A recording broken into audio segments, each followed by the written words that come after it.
വേഗം വരുന്ന നമ്മുടെ കർത്താവായ യേശുക്രിസ്തുവിൻ്റെ ധന്യനാമത്തിൽ എല്ലാവർക്കും സ്നേഹവന്ദനം.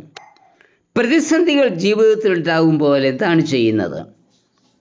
യുദ്ധത്തിന് പുറപ്പെട്ട 3 രാജാക്കന്മാർക്കുണ്ടായ പ്രതിസന്ധിയെക്കുറിച്ചും അതിന് പരിഹാരം കണ്ടെത്തുവാനുള്ള അവരുടെ ശ്രമത്തെക്കുറിച്ചും രേഖപ്പെടുത്തിയിരിക്കുന്ന തിരുവചനമാണ് 2 രാജാക്കന്മാർ 3:4 മുതൽ 12 വരെയുള്ള വാക്യങ്ങൾ. യുദ്ധത്തിനായി പുറപ്പെട്ട ഇവർ 7 ദിവസം യാത്ര ചെയ്തു. കുടിപ്പാനുള്ള വെള്ളം എല്ലാം തീർന്നു. ഈ ഒരു പ്രതിസന്ധിയിൽ അവർ യഹോവയുടെ അരുളപ്പാടിനായി ആഗ്രഹിച്ചു. അതിനായി അവർ യഹോവയുടെ പ്രവാചകന്മാരെ കണ്ടെത്തുവാൻ ശ്രമിച്ചു. പ്രതിസന്ധികൾ ജീവിതത്തിലുണ്ടാകുമ്പോൾ ദൈവമുഖത്തേക്ക് നോക്കണം എന്ന് ഈ രാജാക്കന്മാർ നമ്മെ പഠിപ്പിക്കുന്നു. ഏത് പ്രതിസന്ധികളിലും കൂടെയുള്ളവനാ, അവയ്ക്കെല്ലാം നീക്കുപോക്കുകൾ നൽകുന്നവനാ നമ്മളുടെ കർത്താവ്. രാജഭൃത്യനിൽ കൂടി എലീശ എന്ന പ്രവാചക ശിഷ്യനെക്കുറിച്ച് കേട്ട യഹൂദരാജാവ് പറയുന്നത്, അവൻ്റെ പക്കൽ യഹോവയുടെ അരുളപ്പാടുണ്ട്. 2 രാജാക്കന്മാർ 3:12. രാജഭൃത്യൻ എലീശയെക്കുറിച്ച് പറയുന്നത് ഏലിയാവിൻ്റെ കൈക്ക് വെള്ളമൊഴിച്ചു കൊടുത്തിരുന്ന ദാസൻ എന്ന്. എന്നാൽ രാജാവ് എലീശയെ കണ്ടത് ഒരു ദൈവപുരുഷനായിട്ട്. മറ്റുള്ളവരുടെ മഹത്വം അംഗീകരിക്കുവാൻ തയ്യാറാകാതിരുന്ന രാജഭൃത്യനെ പോലെ നാമും ചിലപ്പോഴെങ്കിലും മോശമായി മറ്റുള്ളവരെക്കുറിച്ച് സംസാരിച്ചിട്ടില്ലേ? മറ്റുള്ളവർ മഹത്വം കാണുവാൻ നാം തയ്യാറാകണം എന്ന് യഹൂദരാജാവ് നമ്മെ പഠിപ്പിക്കുന്നു. യഹോവയുടെ അരുളപ്പാട് ലഭിച്ച എലീശ, യഹോവയുടെ അരുളപ്പാട് ലഭിക്കുന്ന ദൈവപുരുഷന്മാരായിരിക്കണം ഓരോ വിശ്വാസിയും. യഹോവയുടെ അരുളപ്പാട് ലഭിപ്പാൻ എന്ത് ചെയ്യണം? എലീശ നമുക്ക് നൽകുന്ന ചില ചിന്തകൾ ശ്രദ്ധിക്കാം. 1. ദൈവവിളി കേട്ട എലീശ തനിക്കുള്ളതെല്ലാം ഉപേക്ഷിപ്പാൻ തയ്യാറായി. എലീശയ്ക്ക് ലഭിച്ച ദൈവവിളിയെക്കുറിച്ച് 1 രാജാക്കന്മാർ 19 19-20 വാക്യങ്ങളിലാണ് വായിക്കുന്നത്. 12 കാളയെ പൂട്ടി ജോലിക്കാരെ കൊണ്ട് നിലം ഒഴിപ്പിക്കത്തക്ക വിധം ധനവാനായിരുന്നു എലീശ. ദൈവത്തിൻ്റെ നിർദ്ദേശപ്രകാരം ഏലിയാവ് എലീശയുടെ അരികെ ചെന്ന് തൻ്റെ പുതപ്പ് അവൻ്റെ മേൽ ഇട്ടു. അവൻ ഒഴിപ്പിച്ചു കൊണ്ടിരുന്ന കാളയെയും തനിക്കുള്ളതിനെയെല്ലാം വിട്ട് ഏലിയാവിനെ അനുഗമിച്ചു.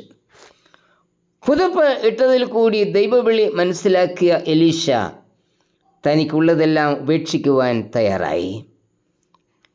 ദൈവപുരുഷൻ ആകണമെങ്കിൽ എല്ലാം ഉപേക്ഷിപ്പാൻ തയ്യാറാകണം.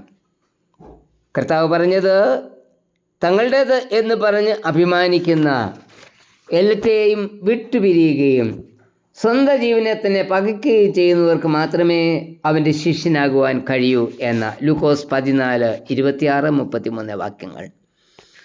പലപ്പോഴും നാം കർത്താവിന് വിട്ടുകൊടുക്കുന്നത് നമുക്കിഷ്ടമുള്ളത് മാത്രമല്ലേ? അതുപോരാ, കർത്താവിന് ഇഷ്ടമുള്ളത് വിട്ടുകൊടുക്കണം. നാം നമുക്കുള്ളതിനെ നഷ്ടപ്പെടുത്താതെ മുറുകെ പിടിക്കുന്നതിനെ ആയിരിക്കും കർത്താവ് ചോദിക്കുന്നത്. അബ്രഹാമിനോട് കർത്താവ് പറഞ്ഞത്, നീ സ്നേഹിക്കുന്ന നിന്റെ ഏകജാതനായ പുത്രനെ യാഗം അർപ്പിക്കണമെന്ന. അബ്രഹാം അത് അനുസരിച്ചു. തൻ്റെ ഏകജാതനായ പുത്രനെ ക്രൂശിൽ മരിപ്പാനായി വിട്ടു തന്നവനാ നമ്മളുടെ ദൈവം. അവനാ നമ്മോട് ചോദിക്കുന്നത്. അവൻ ചോദിക്കുന്നത് എന്ത് തന്നെയായിരുന്നാലും വിട്ടുകൊടുക്കണം. മാർട്ടിൻ ലൂഥർ പറഞ്ഞത്, എൻ്റെ വഴി എനിക്കറിയില്ല, എന്നാൽ എന്നെ നടത്തുന്നവനാരെന്ന് എനിക്കറിയാം. നമ്മെ നടത്തുന്നവനാരെന്ന് അറിയണം. അവനെ കേൾക്കണം, അവനെ അനുസരിക്കണം. നീ എനിക്ക് തന്നതും ഇനിയും എനിക്ക് തരുന്നതും എല്ലാം യാഗപീഠത്തിൽ വയ്ക്കുവാൻ തയ്യാറാകണം. അപ്പോഴാണ് ദൈവത്തിൻ്റെ അരുളപ്പാട് ലഭിക്കുന്ന ദൈവപുരുഷനായി തീരുന്നത്. 2. ധനവാനായ എലീശ ഏലിയാവിൻ്റെ ദാസനായി ശുശ്രൂഷ ചെയ്തു. കൈക്ക് വെള്ളം ഒഴിച്ചു കൊടുത്ത ദാസൻ്റെ ശുശ്രൂഷ ചെയ്യുന്ന എലീശ എന്ന രാജഭൃത്യൻ പറയുന്നത് 2 രാജാക്കന്മാർ 3:11. 12 കാളയുണ്ടായിരുന്ന ധനവാനായ എലീശ ദാസ ശുശ്രൂഷ ചെയ്യുന്നു.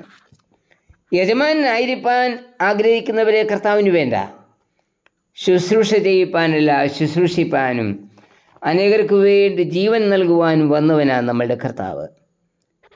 ആരാണ് വലിയവനെന്ന തർക്കം ശിഷ്യന്മാരിൽ ഉണ്ടായപ്പോൾ യേശു പറഞ്ഞു, ഒന്നാമനാകുകയല്ല, ഒടുക്കത്തവനാകണം. സ്ഥാനമാനങ്ങൾക്ക് വേണ്ടി ഓടി നടക്കുന്നവർക്ക് ദൈവപുരുഷനാകുവാൻ കഴിയില്ല, അതിന് ദാസനാകണം. 3, എലീശയുടെ ജീവിതം വിശുദ്ധമായിരുന്നു. എലീശയെക്കുറിച്ച് ശൂനേംകാരത്തി പറഞ്ഞത്, നമ്മുടെ വഴിയായി കൂടെ കൂടെ കടന്നു പോകുന്ന ഇയാൾ വിശുദ്ധനായ ദൈവപുരുഷൻ എന്ന.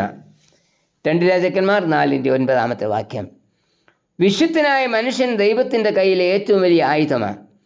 എത്ര നന്നായി പ്രസംഗിച്ചാലും അത്ഭുതങ്ങൾ ചെയ്താലും ദാനധർമ്മങ്ങൾ ചെയ്താലും ജീവിതം വിശുദ്ധമല്ല എങ്കിൽ എല്ലാം പരാജയമായിരിക്കും.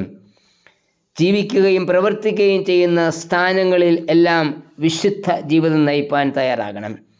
വിശുദ്ധനായ ജീവിതം നയിക്കുന്നവർക്കാണ് ദൈവത്തിൻ്റെ അരുളപ്പാടുകൾ ലഭിക്കുന്നത്. കർത്താവേ, എൻ്റെ ജീവിതത്തെ ക്രമീകരിക്കുവാനും ദൈവപുരുഷനെന്ന് മറ്റുള്ളവരാൽ സാക്ഷ്യം കൊള്ളുവാനും എന്നെ സഹായിക്കണമേ. ആമേൻ.